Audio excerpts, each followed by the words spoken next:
Assalamualaikum warahmatullahi wabarakatuh. Baik, kali ini kami dari kelompok 3 akan memaparkan tentang Al-Quran hadis.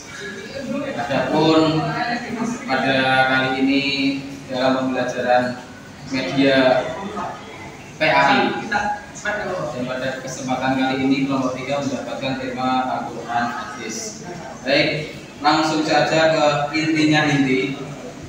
Jadi di sini dari tema Al-Quran hadis, yang pertama kita mendefinisikan apa itu Al-Quran dan apa itu hadis. Yang pertama yaitu Al-Quran. Al-Quran yaitu wahyu Allah yang diturunkan kepada Nabi Muhammad SAW melalui malaikat Jibril sebagai pedoman hidup umat manusia. Dari definisi ini nanti sudah tergambar fungsinya Al-Quran untuk apa dan definisinya bagaimana. Dan ini dari definisi tersebut juga bisa ada gambaran sedikit. Setelah Al-Quran kemudian kita akan mendefinisikan tentang hadis. Hadis yaitu perkataan, perbuatan, atau persetujuan Nabi Muhammad yang diwahyukan oleh para sahabat atau disampaikan kepada para sahabat dan menjadi sumber Islam yang kedua setelah Al-Quran. Baik, kita tadi sudah belajar tentang definisinya, sekarang lanjut ke sejarahnya. Untuk sejarahnya, yang pertama sejarah dari Al-Quran. Untuk bagian pertama yaitu berturun secara berangsur-angsur. Berangsur-angsur yaitu tidak sekaligus berupa bentuk Al-Quran langsung, tapi sedikit demi sedikit. Selama berapa tahun? Selama 23 tahun kepada Nabi Muhammad melalui malaikat Jibril seperti definisi tadi.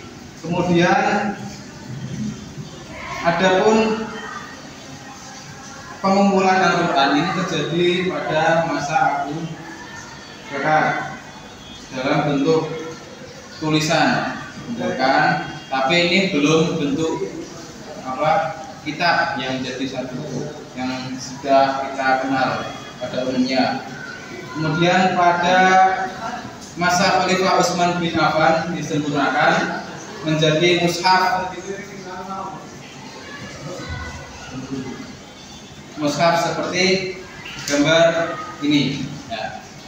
Ini bentuk mushaf ketika masa Khalifah Utsman bin Affan. Makanya sering disebut mushaf Utsmani. Itu pun hingga kini Al-Quran tetap terpelihara dalam bentuk aslinya karena tidak ada yang bisa merubah isi dari Al-Quran. Kalau ada yang merubah pasti akan ketahuan. Makanya masih dijaga keasliannya dan kemurniannya seperti Gerben. Lanjut sejarah dari hadis. Yang pertama, pada masa Nabi Muhammad hadis belum ditulis secara sistematis. Jadi dulu itu hadis masih berupa penyampaian, belum ditulis secara yang kita kenal sekarang. Kemudian masa Khulafaur Rasyidin, penyebaran hadis semakin luas, tetapi penulisannya masih terbatas. Seiring perkembangan zaman atau perkembangan masa demi masa, perluasan hadis itu semakin besar, tapi dalam penulisannya masih minim sekali dan belum keseluruhan. Kemudian lanjut lagi pada masa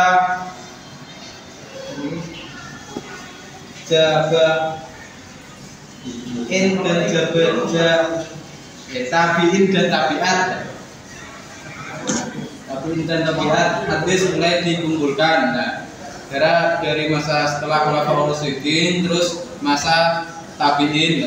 Mulai masa tabi'in ini hadis sudah dikumpulkan, Terus setelah masa tabi'in terus ada masa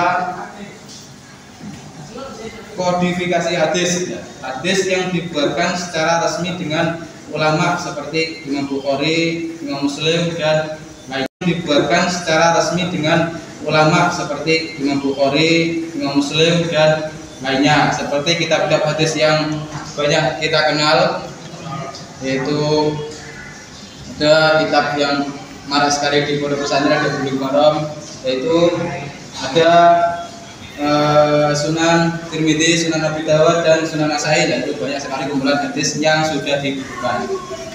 Setelah sejarah, lanjut ke fungsi Al-Quran. Walaupun kotak ini, tapi dalamnya ada fungsi-fungsi dari Al-Quran. Ini isinya. Kita buka satu persatu. Yang pertama, sebagai rahmat bagi seluruh alam. Isinya sebagai rahmat seluruh alam. Ini fungsinya. Kemudian yang kedua, sebagai penyempurna kitab-kitab terdahulu. Jadi sebelum Al-Quran ada kitab Taurat, Injil, Zabur. Nah, itu Al-Quran sebagai penyempurna kitab terdahulu. Kemudian fungsi yang lain sebagai mukjizat bagi Nabi Muhammad Sallallahu Alaihi Wasallam. Al-Quran termasuk salah satu dari mukjizatnya Nabi Muhammad. Kemudian fungsi yang lain sebagai sumber hukum Islam, karena Al-Quran itu sebagai sumber pasti hukum Islam. Kemudian yang terakhir sebagai petunjuk hidup. Nah, makanya jika kamu ingin hidup tentram dan bahagia, maka bertujulah pada Al-Quran. Lanjut setelah fungsi, kemudian hadis. Fungsinya hadis, tadi ada Al-Quran dan sekarang ada fungsi hadis. Karena Al-Quran dan hadis mempunyai fungsi yang sendiri-sendiri. Yang pertama, kita buka bersama-sama. Yang pertama, menetapkan hukum yang tidak ada dalam Al-Quran. Jadi hadis ini berfungsi untuk menetapkan hukum yang tidak ada dalam Al-Quran. Banyak sekali yang hukum yang sudah dijelaskan tapi perlu penjelas lagi. Makanya hadirlah hadis untuk penyempurnaan hukum Islam. Kemudian yang kedua, menjelaskan dan merinci ayat Al-Quran. Ini hadis digunakan untuk merinci dari isi Al-Quran. Kemudian fungsi yang ketiga, menguatkan dan menegakkan ajaran Al-Quran. Jadi Al-Quran juga, hadis berfungsi untuk menguatkan ajaran yang ada dalam Al-Quran. Fungsi yang keempat,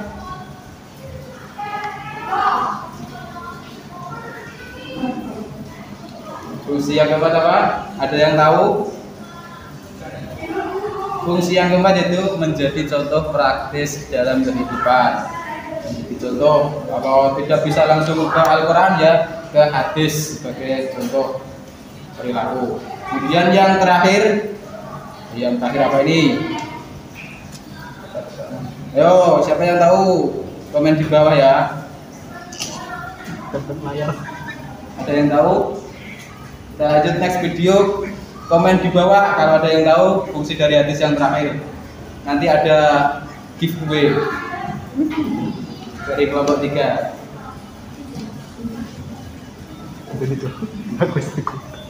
Lanjut, setelah fungsi Al-Quran dan hadis, ada macam-macam hadis.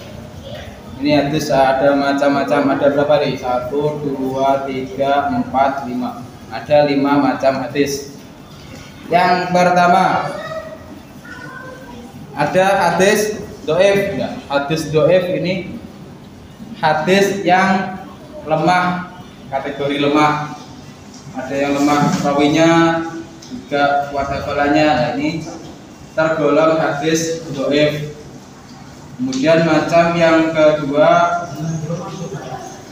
hadis mutawatir. Hadis mutawatir atau hadis yang rawinya ini banyak atau rawinya tersambung, makanya mutawatir. Kemudian yang ketiga, hadis maudhu. Hadis maudhu, hadis yang ya bisa dibilang agak jarang digunakan sebagai apa, dasar hukum. Setelah ada hadis dhaif, hadis mutawatir. Yang ketiga hadisnya hasan. Bukan ya, ini hadis hasan, bukan hadisnya Hasan. Mohon maaf, ini hadis hasan. Hadis yang rawinya bagus dan apa, isinya bisa dipercaya. Kemudian yang terakhir yang kita tunggu-tunggu, hadis macam-macam hadis yang terakhir yang kita tunggu-tunggu dan selalu kita gunakan dasarnya karena apa? Karena hadis sahih. Ya. Karena hadis sahih, hadis yang dipercayainya isinya bagus dan tidak dhaif. Nah, ini hadis sahih. Kalau mau kitabnya silakan dibeli, link di bawah ini. Ada hadis Bukhari, ada hadis Muslim. Nah, linknya kita cantumkan di bawah ya. Oke. Dan baik, itulah pemaparan dari kelompok 3. Kiranya ada banyak kesalahan dan kekhilafan, wajar, manusia bukan nabi. Buaya. Kita tutup pada kesempatan kali ini. Wallahu muwaffiq ila aqwamit thoriq. Wassalamualaikum warahmatullahi wabarakatuh.